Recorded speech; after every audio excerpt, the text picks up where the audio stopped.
989 persone non sono tante rispetto ai grandi proclami che ho sentito dire in questi mesi, no? Che il problema non era il vaccino ma era l'RNA messaggero. Voglio ricordare che oggi abbiamo Novavax, abbiamo migliaia di dosi, se qualcuno vuole farsi il vaccino può vaccinarsi in tempo reale presso i centri vaccinali. Una media di 100 vaccinazioni per provincia, 989 inoculazioni con Novavax.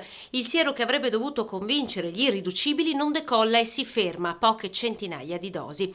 Rischia di fermarsi dunque all'89,3% la copertura vaccinale in Veneto, un dato valutato comunque positivamente dal presidente Luca Zaia che, tradotto, conta almeno 9 cittadini su 10 protetti.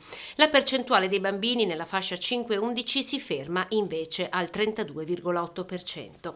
Ma che il vaccino debba ritenersi la nostra arma contro il Covid non v'è però per Zaia dubbio alcuno. A confermarlo il modello matematico predisposto in regione che ha monitorato l'andamento dei dati tra contagi e ospedalizzazioni. Messe accanto le curve dei ricoveri 2020-2021, 2021-2022 rivelano la forza dei vaccini.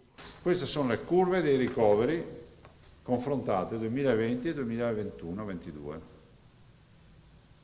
La blu è quella di oggi. Si va verso un dimezzamento ancora nei prossimi 7 giorni, andremo sotto i 1000 ricoverati, andremo decisamente sotto le 60 unità in terapia intensiva. Consideri che il massimo raggiunto nella storia del Covid in Veneto sono state 4000 persone ricoverate e oltre 500 in terapia intensiva.